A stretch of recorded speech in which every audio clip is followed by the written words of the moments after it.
গতকালকে চট্টগ্রামে ইস্কন নামক হিন্দু উগ্রবাদীরা ওই মুসলমান একজন ভাইকে আঘাত করে হত্যা করেছে। মুসলমানের মসজিদের মধ্যে তারা ইট পাটকেল নিক্ষেপ করেছে।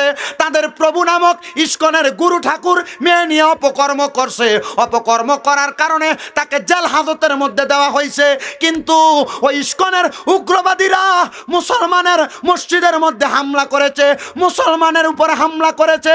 বাংলার মুসলমানের ইমাম যদি থাকে গুরু গোবিন্দর মতো শক্তি নিয়ে ইস্কন যদি মুসলমানের উপরে হামলা চালায়, আল্লাহর কসম মুসলমানেরা ইস্কন নামক হিন্দুত্ববাদী উগ্রবাদীদেরকে শাহজালালের মতো আল্লাহু আকবারের ধ্বনি নিয়ে ইস্কনদেরকে বাংলা থেকে উৎখাত করবে। কথা বলেন ঠিক কিনা?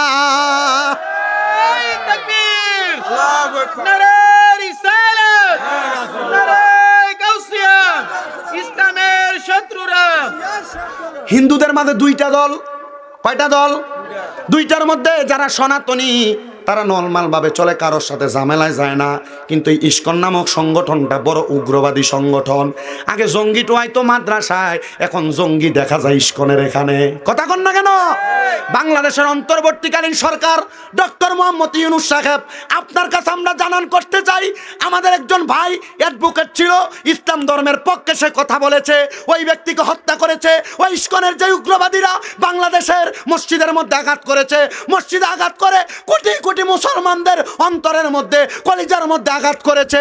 যে ইস্কনের সদস্যরা এই মুসলমানদের মসজিদের মধ্যে আঘাত করেছে, বাংলার কাঠগড়ার মধ্যে হিন্দুত্ববাদী ইস্কনদের শাস্তি হওয়া লাগবে। কথা বলেন ঠিক কিনা? দুই দাঁতের চোয়ালের মাঝখানে জিহ্বা যেমন নিরাপদ, সকল ধর্মের, মুসলমান ধর্ম ছাড়া অন্য ধর্মের সবাই মুসলমানের কাছে নিরাপদ। কথা বলেন না কেন? কিন্তু কয়েকদিন আগে হিন্দুত্ববাদীরা পূজা যখন করছে, মুসলমানরা পাহারা দিছিল। কি কথা বলেন না কেন? আমরা ওই মুসলমানদেরকে বলবো, যেহেতু পাহারা দিছেন, এখন দেখেন পাহারা দেওয়ার পরিণাম কি হয়ে দাঁড়াইছে। তারা আমাদের মসজিদের মধ্যে আঘাত করেছে। মসজিদ, মুসলমানদের কেবলাল মসজিদ বাইতুল্লাহ, এগুলাতে আঘাত করলে মুসলমান ঠান্ডা থাকবে না।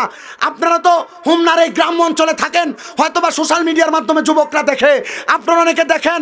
মুসলমান একটা কথা মনে রাখবেন, বাংলাদেশের মধ্যে ভারতের এজেন্ডা বাস্তবায়ন করতে চায়। এরা চায় হিন্দুত্ববাদীরা মুসলমানদের বিভিন্ন ধর্মীয় পাঠশালাগুলা, বিভিন্ন ধর্মীয় কার্যক্রমগুলো বন্ধ করানোর জন্য, এগুলোর মধ্যে উগ্রবাদী জড়ানোর জন্য। এগুলা যদি করে, বাংলার মুসলমান কি এমনি বসে থাকবে নাকি?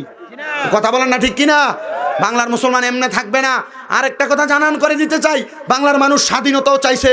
বাংলার মানুষ বাংলাদেশের জমিনে সহজভাবে, সরলভাবে, সঠিকভাবে চলাফেরা করার ক্ষমতাও চাইছে।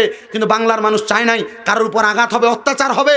অত্যাচার হচ্ছে, মাদ্রাসার দুইটা ছেলেকে প্রথম আলোর অফিসের সামনে পিটিয়ে মারা হয়েছে। কই এটার বিচার এখনো হচ্ছে না। আল্লাহর কসম এগুলোর বিচার হওয়া লাগবে। কথা বলেন ঠিক কিনা? মুসলমান যদিও দুনিয়ার জমিনের ভিতরে বিচার না হয়, মুসলমান যদি আমাদের সেজদার মধ্যে যে আল্লাহর কাছে বিচার দেয়, এটার বিচার কিন্তু হবে। কথা বলেন না কেন? হযরত মরিয়ম কয়, আল্লাহ তোমার কাছে সেজদার যে বিচার দিতেছি, আল্লাহ আমার তো এরা বাজে কইতাছে, খারাপ কইতাছে, আমার সন্তান জন্ম দিয়েছে, কিন্তু এই সন্তানের তো বাপ নাই, সন্তানের পরিচয় নাই, আল্লাহ তুমি বিচার করো। এরা আইছে মরিয়ম আলাইহিস সালামের কোলে হযরত ঈসা নবী টান দিয়ে লয়ে যাবো। কেউ গর্ত করছে, কইছে এটার জেতা কানায় এলাইবা। কেউ আগুন জ্বালাচ্ছে, কইছে ডাইরেক্ট আগুনে দিয়ে ফেলবা। জিনারা আগুনে দিতে, উনি কি সাধারণ মানুষ না নবী? জোরে কন।